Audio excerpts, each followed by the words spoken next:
السلام علیکم ورحمۃ اللہ ان الحمد للہ والصلاۃ والسلام علی رسول اللہ۔ قیامت کا دن ہوگا، کچھ لوگ ایسے ہوں گے جن کو ان کا اعمال نامہ دائیں ہاتھ میں ملے گا، اور کچھ ہوں گے ایسے جن کو ان کا اعمال نامہ بائیں ہاتھ میں اور پیچھے سے ملے گا۔ جن کو ان کا اعمال نامہ بائیں ہاتھ میں ملے گا ان کی کیا کیفیت ہوگی، اس کا تذکرہ ان آیات میں ہے۔ چلیے میرے ساتھ دیکھتے ہیں ان آیات کا ترجمہ۔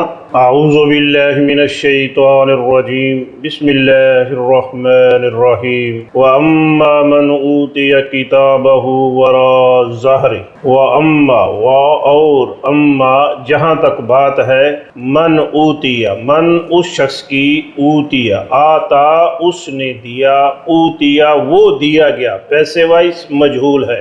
من اوتیا اس شخص کی جو دیا گیا، کتابہ کتاب ہو اپنی کتاب، اپنا اعمال نامہ، ورا پیچھے سے، ظہر ہی، ظہر کہتے ہیں پیٹھ کو، ظہر ہی اس کی پیٹھ، وراء ظہر ہی اپنی پیٹھ کے پیچھے سے۔ قیامت کے روز کچھ لوگ ایسے ہوں گے جن کے ہاتھ پیچھے بیڑیوں میں جکڑے ہوئے ہوں گے، اور ان کو جب اعمال نامہ دیا جائے گا، چونکہ ان کے ہاتھ پیچھے جکڑے ہوئے ہوں گے، پیچھے سے ملے گا اور پھر ملے گا بھی بائیں ہاتھ۔ یا الہ العالمین، ایسا منظر نہ دکھانا ہمیں۔ فسوف تو سوف فوراً، یدعو وہ مانگے گا، ثبوراً ہلاکت، جیسے ہی اس کو اعمال نامہ اس کے بائیں ہاتھ میں اور پیچھے سے ملے گا، اس کو پتہ چل جائے گا کہ میرے لیے تباہی ہے، میرے لیے آگے عذاب ہی عذاب ہے، تو کیا کہے گا کہ میں مر جاؤں، میں ہلاک ہو جاؤں، آگے والا جو منظر ہے وہ مجھے دیکھنا نہ پڑے،